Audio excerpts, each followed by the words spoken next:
Puma Punku, the impossible ancient stone technology, deep in the heart of the Andes Mountains, at an elevation of over 3,800 meters, 12,467 feet above sea level, lies a site that defies the limits of what we believe ancient civilizations were capable of creating.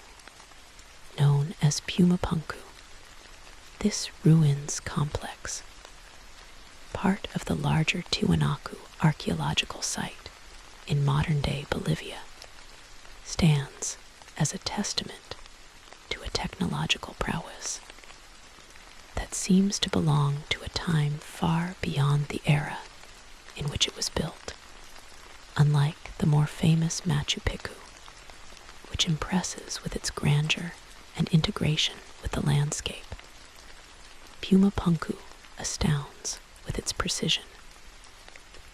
Massive stone blocks cut with surgical accuracy, fitted together with gaps narrower than a human hair, and transported across vast distances from quarries that lie kilometers away. For over a century, archaeologists, engineers, and historians have struggled to explain how a civilization without access to modern tools, no power drills, no laser cutters, no heavy machinery, could have created such a masterpiece of stone craftsmanship. Puma Punku is not merely an ancient ruin, it is a puzzle, a riddle wrapped in stone, challenging our understanding of human progress and the capabilities of pre-Columbian societies. THIS Chinese letter will delve into the mysteries of Puma Punku, exploring its history, its remarkable stone technology, the theories that have been proposed to explain it, and the questions that remain unanswered to this day. To understand the enigma of Puma Punku, we must first place it within its geographical and cultural context. The site is located on the Altiplano, a high-altitude plateau in the Andes that spans parts of Bolivia, Peru, and Chile. This harsh environment, thin air, extreme temperature fluctuations, and limited vegetation was home to the Tiwanaku civilization, one of the most influential pre-Columbian cultures in the Americas. Tiwanaku flourished between approximately 300 CE and 1100 CE, dominating a vast region that stretched from present-day southern Peru to northern Argentina and Chile. Unlike the Inca, who came later and built their empire with a focus on military expansion and administrative efficiency, the Tiwanaku were primarily a cultural and religious power, whose influence spread through trade, diplomacy, and shared religious beliefs. Their capital, the city of Tiwanaku, was a sprawling complex of temples, plazas, and residential areas, of which Puma Punku was a key component, likely a ceremonial center or a royal palace, though its exact purpose remains a matter of debate. Puma Punku, which translates roughly to Door of the Puma in the local Aymara language, is situated on the southern edge of the Tiwanaku site, overlooking Lake Titicaca, the highest navigable lake in the world. The ruins consist of a series of massive stone blocks, some weighing over 100 tons, arranged in what appears to be a partially collapsed structure. Unlike many ancient ruins, which are built from smaller, more manageable stones, Puma Punku is composed of enormous, monolithic slabs of andesite and diorite, hard, dense rocks that are extremely difficult to cut, shape, and transport. What makes these stones truly extraordinary, however, is not their size alone, but their precision. Many of the blocks are cut with straight edges and right angles that rival the accuracy of modern machining. Some have intricate grooves, channels, and notches that fit together with such precision that a piece of paper cannot be inserted between them. Others have holes drilled straight through, with diameters that are consistent from one end to the other, something that would be challenging even with modern power tools.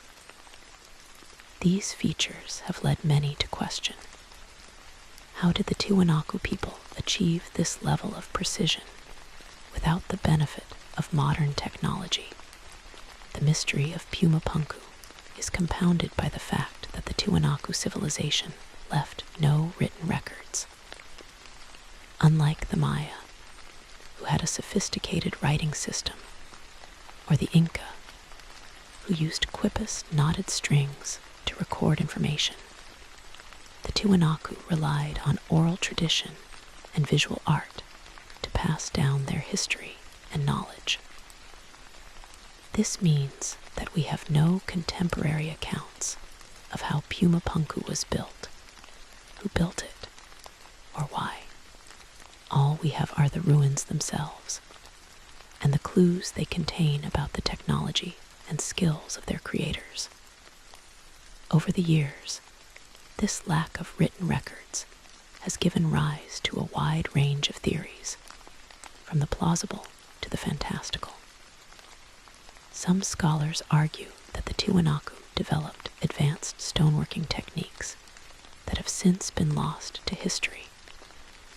Others suggest that they had help from extraterrestrial beings, or a lost civilization with technology far beyond our current understanding. Still, others believe that Puma Punku is a hoax, or that its precision has been exaggerated.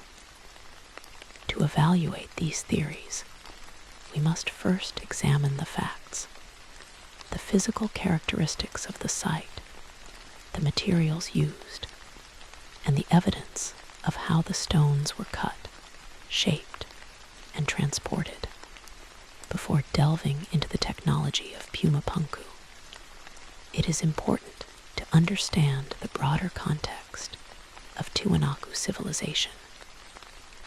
The Tiwanaku people were skilled farmers who developed innovative techniques to cultivate crops in the harsh altiplano environment. They built terraces to prevent soil erosion and irrigation systems to channel water from Lake Titicaca to their fields. They also had a sophisticated understanding of astronomy, as evidenced by the alignment of their temples with celestial events such as solstices and equinoxes. The Tiwanaku were also accomplished artists, creating intricate pottery, textiles, and stone carvings that reflect their religious beliefs and cultural identity. Given their achievements in agriculture, astronomy, and art, it is not unreasonable to assume that they had advanced skills in stoneworking as well. However, Puma Punku represents a level of stone craftsmanship that seems to exceed even the most optimistic estimates of their capabilities. The first European to document Puma Punku was the Spanish conquistador Pedro Cieza de Leon, who visited the Tiwanaku site in 1549, just decades after the Spanish conquest of the Inca Empire. Cieza de Leon was struck by the size and precision of the stones, writing in his chronicles that These stones are so large and heavy that it is impossible to imagine how they were brought here, or how they were cut and shaped with such perfection. He noted that the stones were fitted together so precisely that there is no gap between them, and it is as if they were a single piece. Cieza de Leon's account was largely ignored for centuries, as European scholars focused their attention on the more familiar civilizations of the Maya and Inca. It was not until the late 19th century that archaeologists began to take a serious interest in Tiwanaku and Puma Punku, and it was then that the true mystery of the site began to unfold. In the late 1800s, the German archaeologist Max Uhl conducted the first systematic excavation of Tiwanaku and Puma Punku. Uhl was one of the first scholars to recognize the significance of the site, and he spent several years documenting the ruins and collecting artifacts. He noted that the stones at Puma Punku were made of andesite, a volcanic rock that is extremely hard, harder than steel, and difficult to work with. He also observed that many of the stones had been cut with a precision that was unprecedented in pre-Columbian architecture. Uhl's work laid the foundation for future research, but it also raised more questions than it answered. How did the Tiwanaku cut and shape andesite with such accuracy? How did they transport stones weighing tens of tons across the Altiplano, which is rugged and lacks any major waterways for transportation? And what was the purpose of Puma Punku itself? Over the course of the 20th century, archaeologists continued to study Puma Punku, using new technologies and methods to uncover its secrets. In the 1960s, the Bolivian government launched a major excavation project led by archaeologist Carlos Ponce Sanguinés. Ponce Sanguinés spent decades working at Tiwanaku and Puma Punku, and he made several important discoveries. He identified the remains of a large platform at Puma Punku, which he believed was the base of a massive temple or palace. He also found evidence that the site had been destroyed by a combination of natural disasters, possibly earthquakes, and human activity, such as looting. Ponce Sanguinés argued that the Tiwanaku had developed advanced stoneworking techniques, including the use of copper tools and abrasives to cut and shape the stones. However, many scholars disagreed with his conclusions, arguing that copper tools were too soft to cut andesite with the precision seen at Puma Punku. Today, Puma Punku remains one of the most studied and debated archaeological sites in the world. Archaeologists, engineers, and geologists have used a variety of techniques to analyze the stones, including laser scanning, X-ray diffraction, and microscopic analysis. These studies have revealed even more details about the precision of the stonework. For example, laser scanning has shown that some of the stone blocks have edges that are straight to within 0.1 millimeters, less than the width of a human hair. Microscopic analysis has revealed that the surfaces of the stones are so smooth that they appear to have been polished, even though there is no evidence of polishing tools. These findings have only deepened the mystery.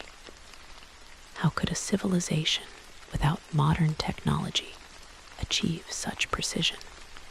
To fully appreciate the mystery of Puma Punku, it is necessary to examine the stone technology in detail. The first and most obvious question is, what materials were used, and where did they come from? The majority of the stones at Puma Punku are made of andesite, a volcanic rock that is abundant in the Andes Mountains. However, the nearest quarry of andesite that matches the stones at Puma Punku is located approximately 10 kilometers, 6.2 miles away, near the village of Quarries. This may not seem like a great distance, but considering that the stones weigh up to 130 tons, transporting them across the rugged altiplano without wheels, horses, or any other form of mechanical assistance would have been an enormous challenge. The Tiwanaku had no access to draft animals. The llama, which was domesticated in the Andes, is too small and weak to pull heavy loads. They also had no wheeled vehicles, as the terrain is too rough for wheels to be practical. So how did they move these massive stones from the quarry to Puma Punku? One theory is that the Tiwanaku used a system of rollers and ramps to transport the stones. Rollers could have been made from tree trunks, and ramps could have been built from earth and stone to help move the stones up inclines. However, there are several problems with this theory. First, the Altiplano is a high-altitude desert where trees are extremely rare. Finding enough large tree trunks to make rollers for stones weighing 100 tons or more would have been nearly impossible. Second, the terrain between the quarry and Puma Punku is not flat. It includes hills and valleys, which would have made it difficult to build ramps and move rollers. Third, even if rollers and ramps were used, the sheer weight of the stones would have required hundreds, if not thousands, of workers to push and pull them, something that would have been logistically challenging for a civilization with a relatively small population. Another theory is that the Tiwanaku used water to transport the stones. Lake Titicaca is located near Puma Punku, and it is possible that the Tiwanaku built canals or used rafts to float the stones across the lake. However, the quarry is not located near the lake, so the stones would still have to be transported from the quarry to the lake shore, a distance of several kilometers. Additionally, andesite is denser than water, so it would not float. The Tiwanaku would have had to build large rafts or barges capable of supporting the weight of the stones, which would have been a massive engineering feat in itself. There is also no evidence of canals or other water transportation infrastructure near Puma Punku, which casts doubt on this theory. A more controversial theory is that the Tiwanaku used some form of lost technology, such as anti-gravity or levitation, to move the stones. This theory is often promoted by proponents of ancient astronaut theory, who argue that extraterrestrial beings visited Earth in the past and shared their technology with ancient civilizations. While this theory is popular in pseudoscience circles, there is no scientific evidence to support it. All of the evidence suggests that the Tiwanaku were a human civilization, and that their achievements were the result of human ingenuity and hard work alien intervention. The second major mystery of Puma Punku is how the Tiwanaku cut and shaped the stones with such precision. Andesite is an extremely hard rock with a Mohs hardness rating of 6 to 7 on a scale of 1 to 10, where 10 is diamond. This means that it is harder than most metals, including copper and iron. The Tiwanaku did not have access to steel tools, which are required to cut and shape andesite with precision. So what tools did they use? One possibility is that the Tiwanaku used abrasives to cut the stones. Abrasives such as sand, quartz, or diamond dust could have been used with copper tools to grind and polish the andesite. Copper is a relatively soft metal, but when combined with abrasives, it can be used to cut hard rocks. For example, ancient Egyptian masons used copper chisels and sand to cut granite, which is also a hard rock. However, the precision seen at Puma Punku is far greater than anything achieved by the ancient Egyptians. The Egyptians were able to cut granite blocks with straight edges, but their work does not match the micron-level precision of the stones at Puma Punku. Additionally, the Tiwanaku would have needed a steady supply of abrasives, which may have been difficult to obtain in the Altiplano. Another theory is that the Tiwanaku used thermal shock to break the stones. Thermal shock involves heating the rock to a high temperature and then quickly cooling it with water, which causes the rock to crack. This technique is still used today by stoneworkers to break large rocks. However, thermal shock would be useful for breaking stones into smaller pieces, but it would not be effective for cutting precise edges or drilling holes. The stones at Puma Punku have clean, straight cuts that do not show any signs of thermal shock, such as uneven edges or cracks. A third possibility is that the Tiwanaku used a technique known as stone-on-stone cutting, where one hard stone is used to cut another. For example, they could have used diorite, which is even harder than andesite, to scrape and shape the andesite blocks.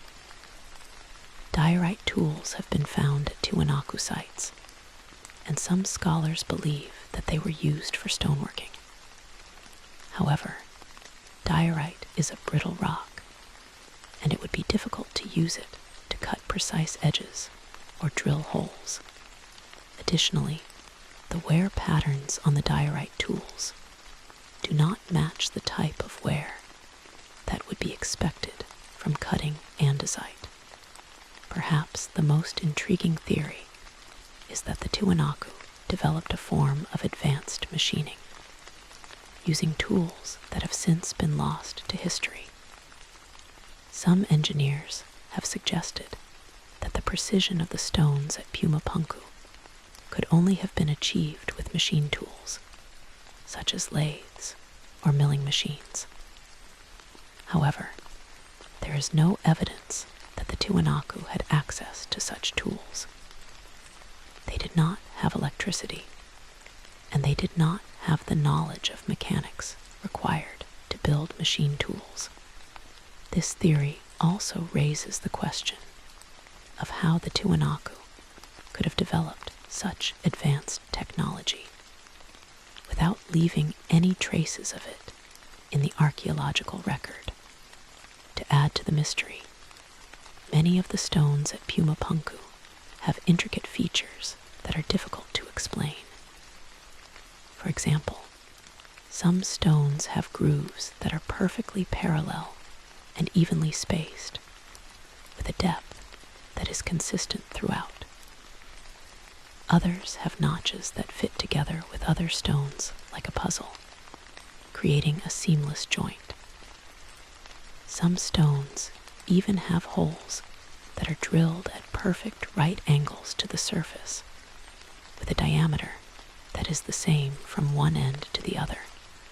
These features are not only precise, but also complex, suggesting that the Tiwanaku had a sophisticated understanding of geometry and engineering. One of the most famous features of Puma Punku is the H blocks, a series of stone blocks that have been cut with a T-shaped notch on one end and a corresponding protrusion on the other. These blocks were designed to fit together with other H blocks, creating a stable structure. The precision of the notches and protrusions is so great that when the blocks are fitted together, there is no gap between them. This level of precision is similar to that used in modern construction, where prefabricated components are designed to fit together perfectly. How the Tiwanaku achieved this with primitive tools is a mystery that has yet to be solved. Another remarkable feature of Puma Punku is the presence of drill holes in some of the stones. These holes are perfectly circular, with a smooth interior surface, and they are drilled straight through the stone. Some of the holes are as small as 1 centimeter, 0.4 inches in diameter, while others are as large as 10 centimeters, 3.9 inches. Drilling a hole through andesite with primitive tools is extremely difficult, as the rock is hard and brittle. The Tiwanaku would have needed a drill bit that was harder than andesite, such as diamond. But there is no evidence that they had access to diamond drill bits. Additionally, the holes are drilled with such precision that the diameter is consistent from one end to the other, which would require a drill that is perfectly straight and stable, something that is difficult to achieve even with modern power drills. The mystery of Puma Punku is not limited to its stone technology. Its purpose is also a matter of debate. Archaeologists have proposed several theories about what Puma Punku was used for. One theory is that it was a ceremonial center where the Tiwanaku performed religious rituals and ceremonies. This is supported by the fact that Puma Punku is located near other important Tiwanaku religious sites, such as the Akapana Pyramid and the Kalasasya Temple. The massive stone blocks and intricate carvings may have been intended to impress visitors and symbolize the power and wealth of the Tiwanaku civilization.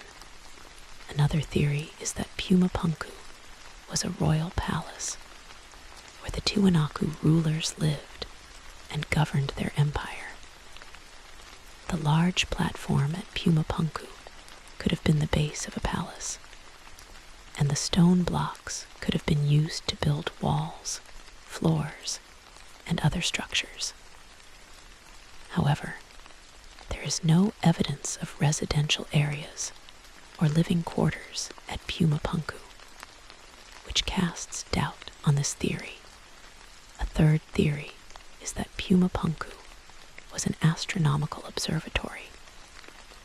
The Tiwanaku were known for their advanced understanding of astronomy, and the alignment of the stones at Puma Punku may have been used to track celestial events, such as solstices, equinoxes, and the movements of the stars and planets. Some scholars have noted that the stones are aligned with the rising and setting of the sun during the solstices, which suggests that Puma Punku may have been used for astronomical observations. However, more research is needed to confirm this theory. Regardless of its purpose, Puma Punku was clearly an important site for the Tiwanaku civilization. It was built with enormous effort and resources, and it reflects a level of skill and technology that is unparalleled in pre-Columbian America. The fact that it was abandoned and eventually destroyed suggests that something catastrophic happened to the Tiwanaku civilization. Most scholars believe that the Tiwanaku declined due to a combination of factors, including climate change, drought, and political instability. However, the exact cause of their decline remains a mystery, and it is possible that the destruction of Puma Punku was part of this decline.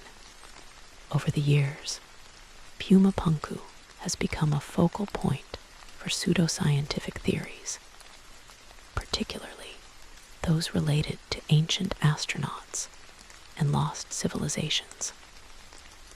Proponents of ancient astronaut theory, such as Erich von Däniken, argue that the precision of the stonework at Puma Punku is evidence that extraterrestrial beings visited Earth in the past and taught the Tiwanaku how to build such structures. They point to the fact that the stone technology at Puma Punku seems to be beyond the capabilities of a pre-industrial civilization, and they argue that the only explanation is alien intervention. However, there is no scientific evidence to support this theory. All of the evidence suggests that the Tiwanaku were a human civilization, and that their achievements were the result of human ingenuity and hard work. Another pseudoscientific theory is that Puma Punku was built by a lost civilization, such as the mythical Atlantis. Proponents of this theory argue that Atlantis was a highly advanced civilization that existed thousands of years ago, and that its inhabitants spread their technology to other parts of the world, including the Andes. However, there is no archaeological evidence to support the existence of Atlantis, and the idea that it was responsible for building Puma Punku is purely speculative. While these pseudoscientific theories are popular in the media and among some enthusiasts, they do a disservice to the Tiwanaku civilization. The Tiwanaku were a remarkable people who achieved great things with the resources and technology available to them. By attributing their achievements to aliens or lost civilizations, we undermine their ingenuity and hard work. It is important to remember that ancient civilizations were often more advanced than we give them credit for, and that they were capable of feats that seem impossible to us today. In recent years, there has been a growing movement among archaeologists and engineers to study Puma Punku using modern technology in the hope of unlocking its secrets. Laser scanning has been used to create detailed 3D models of the site, which have revealed new details about the stonework. For example, laser scanning has shown that some of the stone blocks have been cut with a precision that is comparable to modern machining, with edges that are straight to within 0.1 millimeters. This level of precision is even more impressive when you consider that the Tiwanaku did not have access to modern tools, microscopic analysis, has also been used to study the surface of the stones. This analysis has revealed that the stones were cut using a combination of abrasion and pressure, and that the Tiwanaku used a variety of tools to achieve the desired shape and precision. For example, some stones have marks that suggest they were cut with a saw-like tool, while others have marks that suggest they were ground down with abrasives. This research has helped to shed light on the stoneworking techniques used by the Tiwanaku, but it has not yet solved the mystery of how they achieved such precision.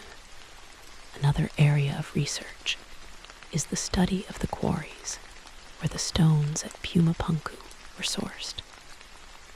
By analyzing the geological composition of the stones, archaeologists have been able to identify the exact quarry where each stone came from. This has helped to confirm that the stones were transported from quarries located several kilometers away, and it has also provided clues about how the Tiwanaku extracted the stones from the quarry.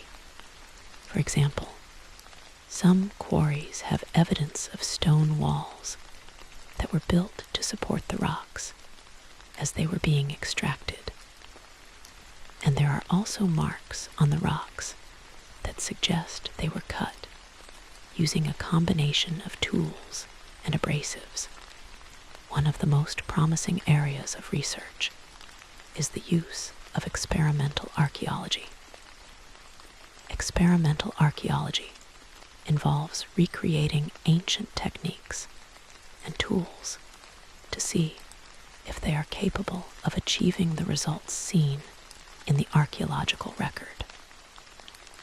In recent years, several teams of experimental archaeologists have attempted to recreate the stoneworking techniques used at Puma Punku. For example, a team of engineers and archaeologists from the University of Pennsylvania attempted to cut and shape andesite using copper tools and abrasives, similar to what the Tiwanaku might have used. While they were able to cut the andesite, they were not able to achieve the level of precision seen at Puma Punku. This suggests that the Tiwanaku had a more advanced stoneworking technique that has not yet been discovered. Another experimental archaeology project involved attempting to transport a large stone block using techniques that the Tiwanaku might have used. The team used a combination of rollers, ramps, and human labor to move a 10-ton stone block over a distance of 1 kilometer. While they were able to move the stone, it required the efforts of over 100 workers, and it took several days to complete the task. This suggests that transporting the 100-ton stones at Puma Punku would have required an enormous amount of labor and resources, and it raises the question of how the Tiwanaku were able to mobilize such a large workforce. Despite these efforts, the mystery of Puma Punku remains unsolved. There are still many questions that need to be answered. How did the Tiwanaku transport the massive stones from the quarry to Puma Punku? How did they cut and shape the andesite with such precision? What was the purpose of Puma Punku? And why was it abandoned and destroyed? These questions have fascinated scholars and enthusiasts for over a century, and they are likely to continue to do so for many more years.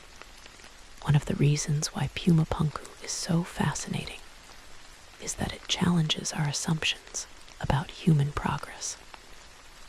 We tend to think of technological advancement as a linear process, with each civilization building on the achievements of the previous one. However, Puma Punku suggests that this may not be the case. The Tiwanaku achieved a level of stone technology that was not matched by any other civilization in the Americas until the arrival of the Spanish. After the Tiwanaku decline, their stoneworking techniques were lost, and subsequent civilizations, such as the Inca, were not able to replicate their achievements. This suggests that technological advancement is not always linear, and that civilizations can lose advanced technologies over time. Puma Punku also highlights the importance of preserving archaeological sites. The site has been damaged by looting, weathering, and human activity over the years, and much of the stonework has been destroyed or stolen. In recent years, the Bolivian government has taken steps to protect Puma Punku and other Tiwanaku sites, but more needs to be done. Preserving these sites is not only important for understanding the history of the Tiwanaku civilization, but also for inspiring future generations to explore the mysteries of the past.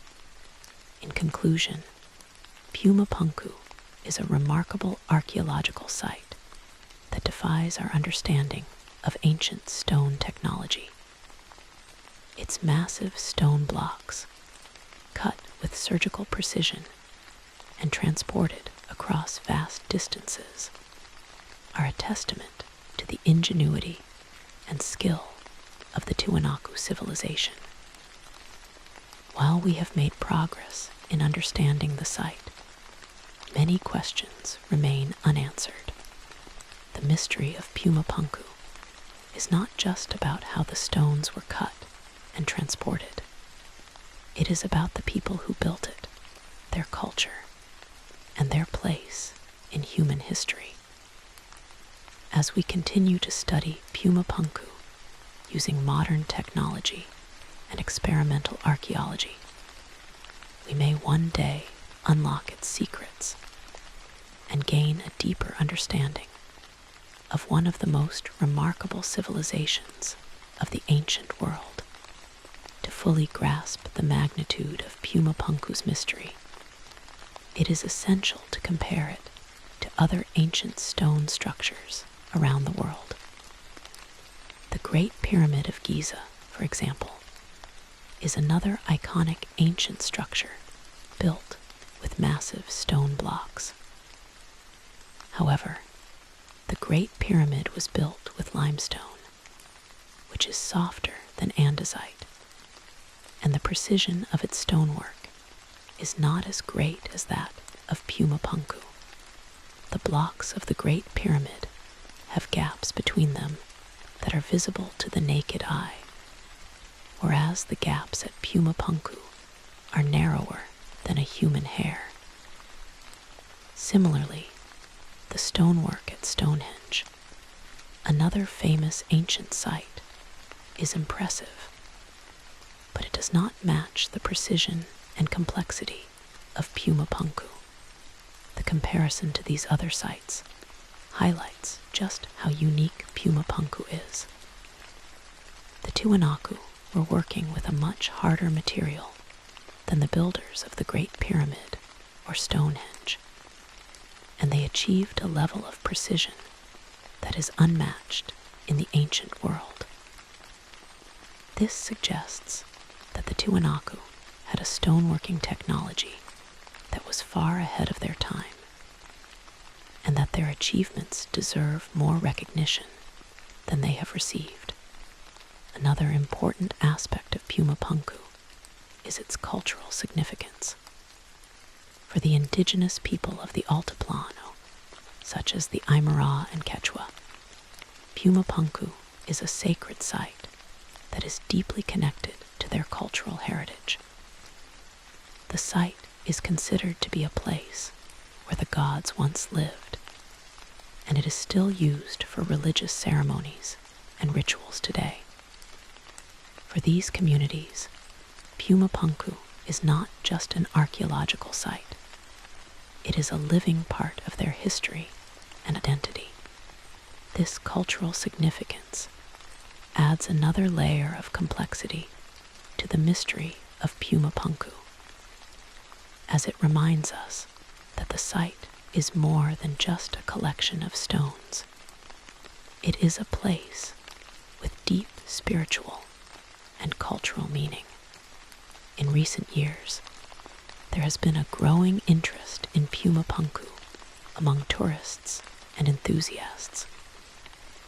The site has become a popular destination for people from around the world who are fascinated by its mystery and beauty.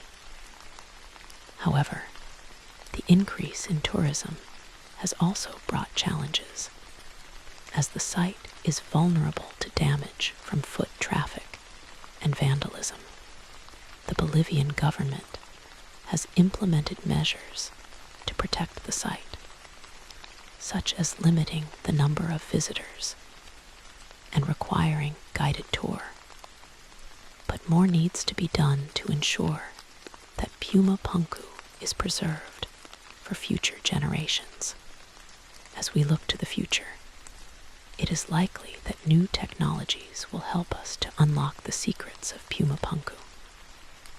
Advances in laser scanning, microscopic analysis, and experimental archaeology may provide new insights into the stoneworking techniques used by the Tiwanaku. It is also possible that new archaeological discoveries at Tiwanaku or other related sites will shed light on the purpose of Punku and the decline of the Tiwanaku civilization. Regardless of what we discover, Punku will continue to be a source of fascination and wonder. It is a reminder that the ancient world was full of surprises, and that there is still much we have to learn about our human history. The Tiwanaku people may have been forgotten by many, but their legacy lives on in the stones of Punku, a testament to their ingenuity, their skill, and their enduring mystery. To further explore the mystery of Punku, it is important to examine the geological composition of the stones in more detail. Andesite, the primary material used at Punku, is a fine-grained volcanic rock that is formed from the solidification of magma. It is composed primarily of plagioclase feldspar, pyroxene, and hornblende, and it has a hardness that makes it resistant to weathering and erosion. This durability is one of the reasons why the stones at Punku have survived for over 1,000 years, despite the harsh conditions of the Altiplano.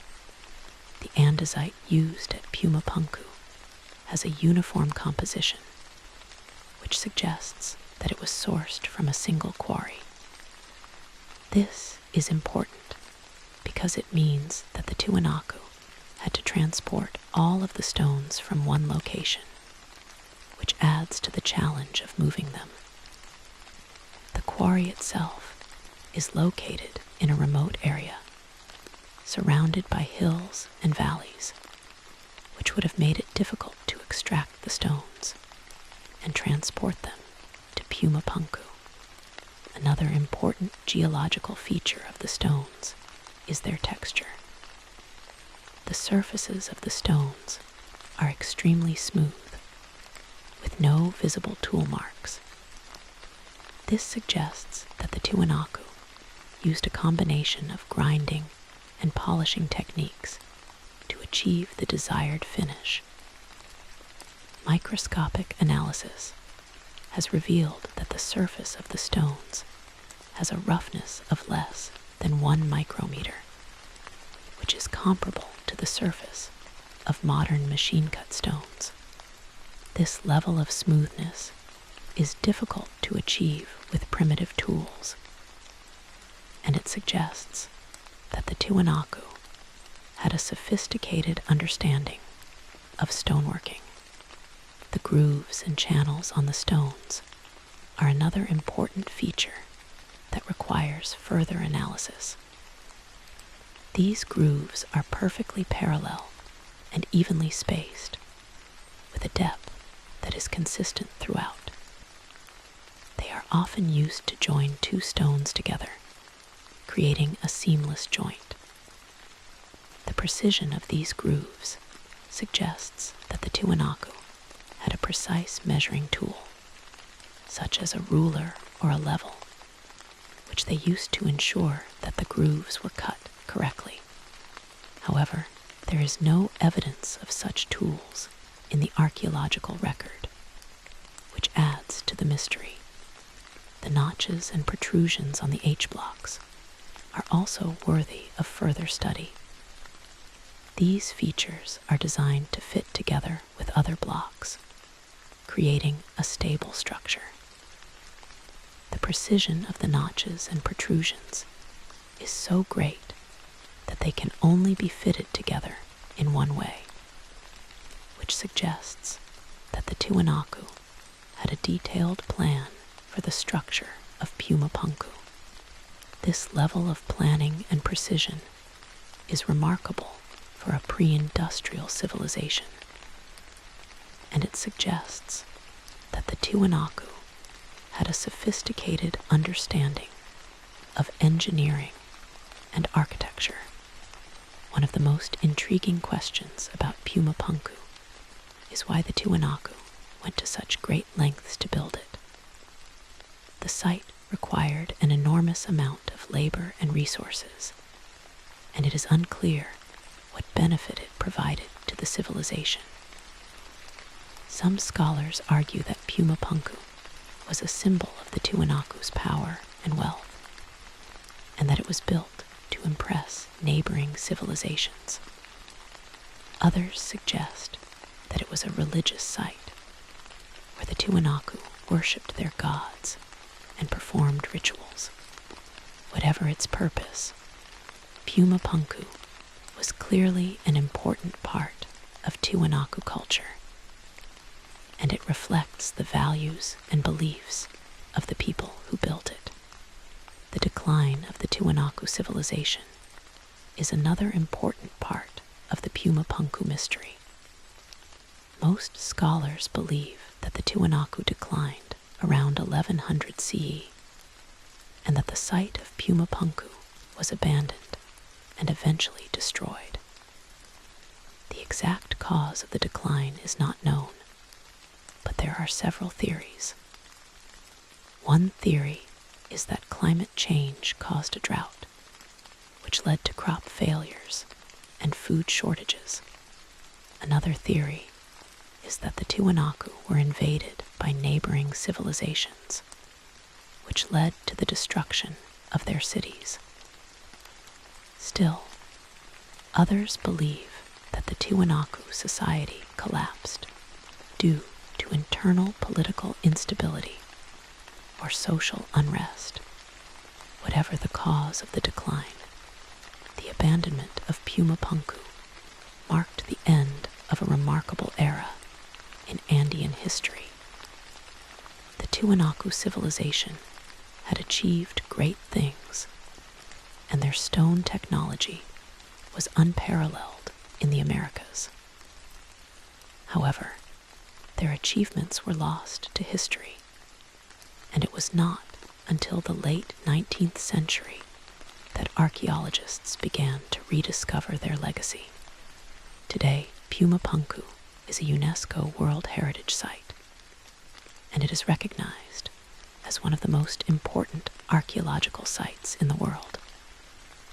It is a testament to the ingenuity and skill of the Tiwanaku people, and it continues to fascinate and inspire people from around the world. While the mystery of Puma Punku may never be fully solved, it is a reminder that there is still much we have to learn about our human history, and that the ancient world was full of surprises. In recent years, there has been a growing body of research on the Tiwanaku civilization, and new discoveries are being made all the time. For example, archaeologists have discovered new artifacts at Tiwanaku sites, including pottery, textiles, and stone carvings, which have provided new insights into the culture and society of the Tiwanaku. They have also used DNA analysis to study the remains of Tiwanaku people, which has helped to shed light on their origins and migration patterns. Another area of research is the study of the Tiwanaku's trading networks. The Tiwanaku were known to trade with other civilizations in the Andes, and they imported goods such as gold, silver, and jade from distant regions. This suggests that the Tiwanaku had a sophisticated trading system, which allowed them to obtain the resources they needed to build Puma Punku and other important sites. Despite these advances, there is still much we do not know about the Tiwanaku and Puma Punku. The mystery of their stone technology remains unsolved, and their purpose for building Puma Punku is still a matter of debate. However, with continued research and the use of new technologies, we may one day unlock the secrets of this remarkable site and gain a deeper understanding of one of the most fascinating civilizations of the ancient world.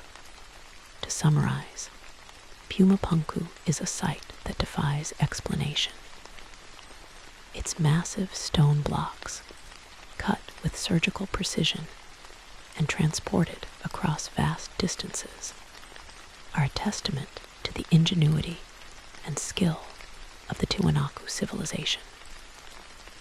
The mystery of how the Tiwanaku achieved this level of stone technology has fascinated scholars and enthusiasts for over a century, and it is likely to continue to do so for many more years.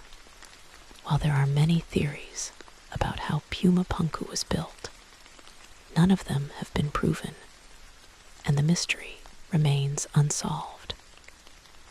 However, the site is more than just a puzzle.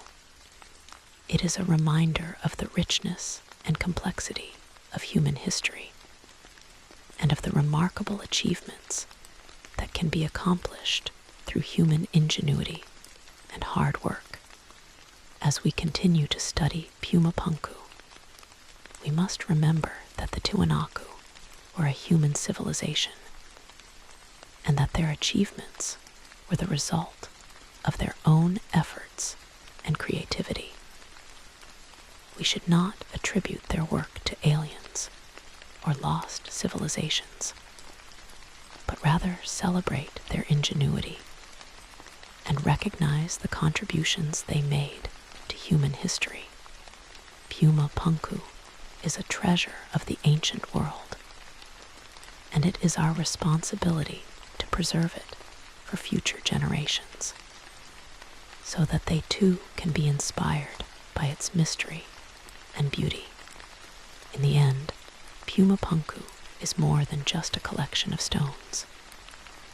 It is a symbol of human potential, a reminder that even in the most challenging environments, humans can achieve great things. It is a mystery that invites us to explore, to question, and to imagine what other wonders the ancient world holds. And it is a testament to the fact that the past is never truly lost, that its secrets are waiting to be discovered by those who are willing to look. To further elaborate on the stoneworking techniques, it is important to consider the possibility that the Tiwanaku used a combination of methods to cut and shape the stones. For example, they may have used copper chisels to make initial cuts, then used abrasives to grind the stones to the desired precision. They may also have used water to cool the stones while cutting, which would have helped to prevent the rock from cracking. Additionally, the Tiwanaku may have used wooden wedges to split the stones from the quarry.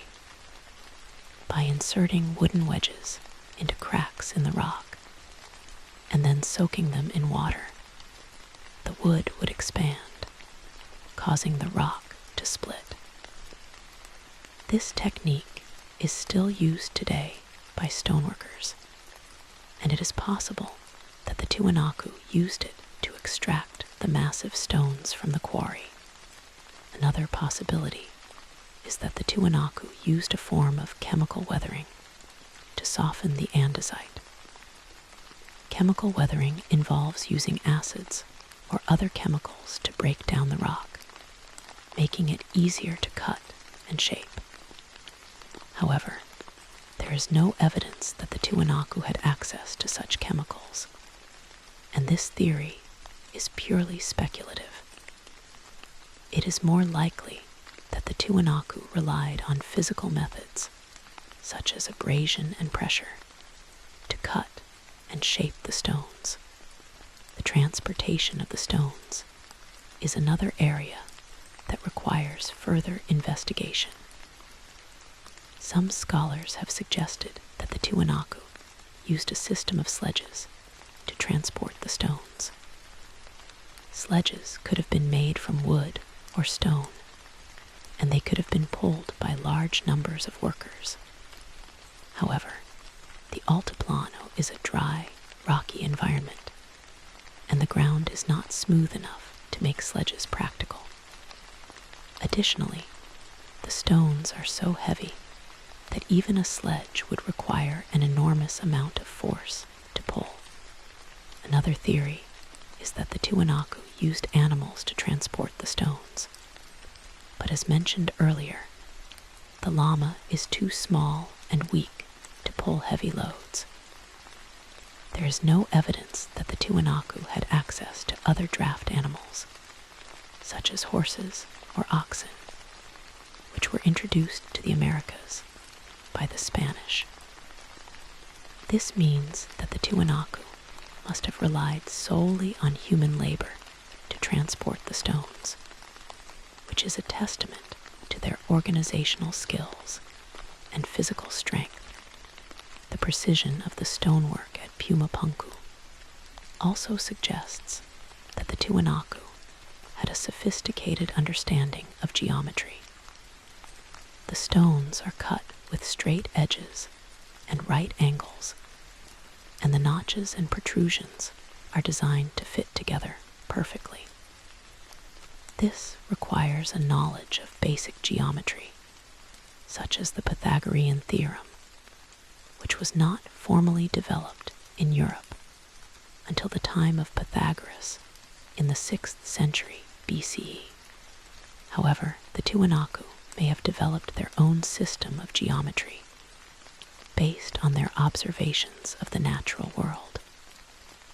For example, they may have used the stars and planets to measure distances and angles, or they may have used simple tools such as ropes and stakes to create straight lines and right angles. The presence of drill holes in the stones also suggests that the Tiwanaku had a sophisticated understanding of mechanics. Drilling a hole through andesite requires a drill bit that is harder than the rock, and it also requires a steady source of power to turn the drill. The Tiwanaku may have used a hand-cranked drill, or they may have used a bow drill, which is a simple tool that uses a bow to turn the drill bit. Bow drills were used by many ancient civilizations to drill holes in wood and stone. and it is possible that the Tiwanaku used this technique to drill the holes at Puma Punku. However, drilling a hole through andesite with a bow drill would have been extremely time-consuming and labor-intensive, and it would have required a great deal of skill.